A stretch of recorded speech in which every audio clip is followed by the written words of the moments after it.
आइए अब आपको बिलासपुर ही लिए चलते हैं, जहां इस वक्त राहुल गांधी सभा को संबोधित कर रहे हैं। बता रहा हूं, इसके बिना हिंदुस्तान के गरीब लोगों के लिए कुछ नहीं बचने वाला है। ये कहते हैं कि हम रिजर्वेशन के खिलाफ नहीं हैं। रिजर्वेशन एक सोच है। रिजर्वेशन का मतलब हिंदुस्तान के पिछड़ों को, दलितों को, आदिवासियों को देश में भागीदारी मिलनी चाहिए।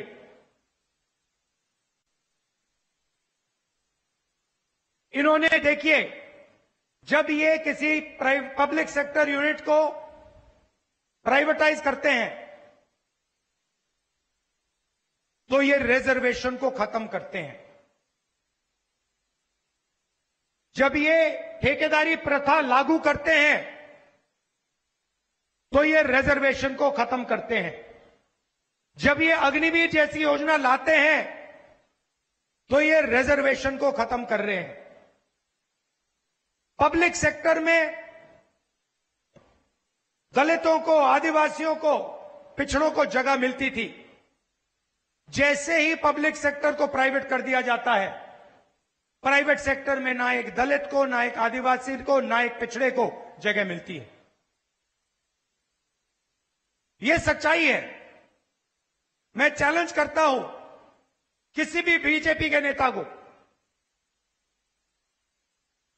कि वो कह दे कि हम पब्लिक सेक्टर यूनिट को प्राइवेटाइज नहीं करेंगे, कि वो कह दे कि हम ठेकेदारी प्रथा को बंद कर देंगे, वो कह दे कि हम किसानों का कर्जा माफ कर देंगे। ये कर ही नहीं सकते ये लोग, क्योंकि इनकी विचारधारा अंबेडकर जी की, नेहरू जी की, गांधी जी की नहीं है। इनकी विचारधारा चुने हुए लोगों की मदद करने की है। इनकी विचारधारा अदानी और अंबानी जैसे लोगों को हिंदुस्तान का पूरा धन, जमीन, जंगल, जल देने की है। अब क्या हुआ? अब हिंदुस्तान की जनता को यह बात समझ आ गई। पता लग रहा है चुनाव में कि हर दलित को, हर पिछड़े को, हर आदिवासी को यह बात समझ आ गई है कि ये बीजेपी के लोग, नरेंद्र मोदी संविधान को खत्म करने में लगे हैं। पहले हम कहते थे, कांग्रेस पार्टी कहती थी ये संविधान के लिए हम लड़े थे, अंग्रेजों से हम लड़े थे, हम इस किताब को बहुत अच्छी तरह समझते हैं। पहले हम कहते थे तो शायद आप लोग मानते नहीं थे, आप लोग कहते थे नहीं। मगर इस चुनाव में सारे लोगों को पता लग गया है कि आक्रमण लोकतंत्र पे है, आक्रमण संविधान पे है, आक्रमण रिजर्वेशन पे है, आक्रमण पब्लिक सेक्टर पे है।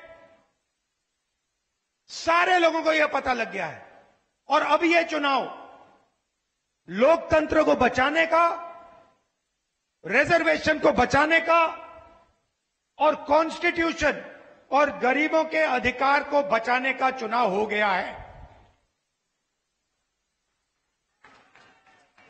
देखिए, पहले नरेंद्र मोदी कह रहे थे 400 पार, सुना होगा। अब बोल रहे हैं 400 पार, अब 150 पार नहीं बोल रहे हैं,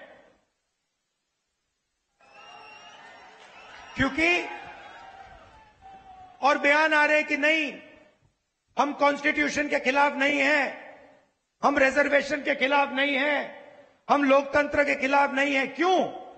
क्योंकि उनको मालूम पड़ गया है कि देश की जनता को बात, असली बात, नब्ज पकड़ ली है देश की जनता ने कि ये लोग कॉन्स्टिट्यूशन को, गरीबों के अधिकार को जड़ से खोदकर फेंकना चाहते हैं।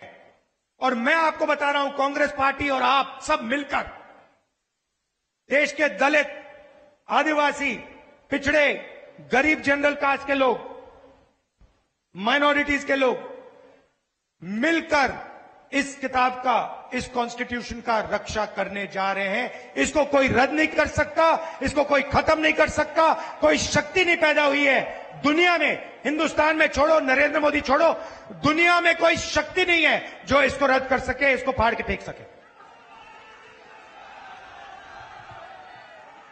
अब सवाल उठता है,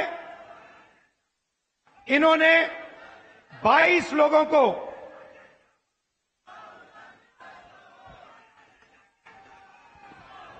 इन्होंने 22 लोगों को 16 लाख करोड़ रुपया दिया है। 16 लाख करोड़ रुपया मतलब 25 साल का मनरेगा का पैसा 22 लोगों को पकड़ा दिया। हमने कर्जा माफी की थी किसानों की। अगर आप 24 साल हर साल हिंदुस्तान के सब किसानों का कर्जा माफ करो तो